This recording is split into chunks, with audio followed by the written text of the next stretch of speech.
At the beginning of Jesus' ministry, he calls the 12 disciples and equips them and anoints them to do the work, which is to drive out impure spirits and heal disease. Matthew 10. As you go, proclaim this message: the kingdom of heaven has come near. Heal the sick, raise the dead, cleanse those who have leprosy, drive out demons. Freely you have received, freely give. They're tasked in doing these things to confront idolatry, apathy, power, greed, self-righteousness, and violence. These things are running rampant in this world in the time of Matthew. People are sick, people are dying, people are suffering under leprosy, and instead of being taken care of, they're being cast out of the cities. Jesus addresses individual hearts in his ministry, but I think the work the disciples are tasked with is directly pointed at systemic injustice, the machinery that stands against God's justice. Ephesians 6. We do not wrestle against flesh and blood, but against rulers, against authorities, against the cosmic powers over this present darkness, against the spiritual forces of evil in the heavenly places. So people are not the enemy here. People are the reason Jesus came for us, the people that build and benefit from that cosmic power, from the idol, from the machine, from the golden calf, are called themselves to repentance and correction. They're participating in the damage that Jesus came to heal, and they themselves are to be healed as well, because there's work to be done.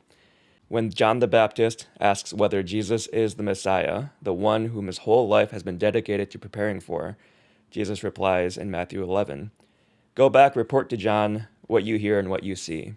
The blind receive sight, the lame walk, those who have leprosy are cleansed, the deaf hear, the dead are raised, the good news is proclaimed to the poor." This is in the beginning of Jesus' work, and he provides continuing education for his followers in the middle of his work, Matthew 25. The king will say to his right, "Come you who are blessed by my Father, take your inheritance, the kingdom prepared for you since the creation of the world, for I was hungry, and you gave me something to eat. I was thirsty, and you gave me something to drink. I was a stranger, and you invited me in. I needed clothes, and you clothed me. I was sick, and you looked after me. I was in prison, and you came to visit me. Truly I tell you, whatever you did for one of the least of these brothers and sisters of mine, you did it for me."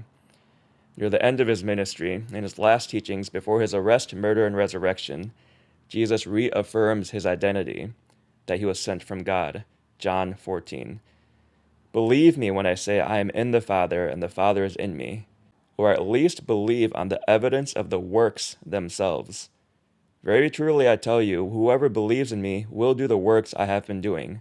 They will do even greater things than these, because I am going to the Father." To recap, the sick, the dying, the dead, those with leprosy, those possessed by demons, the lame, the deaf, the poor, the hungry, the thirsty, the stranger, the naked, and the imprisoned, these are all the people that Jesus uses to show his identity to us. Jesus came for these people, and he invites us to join in this work. Are we doing this work?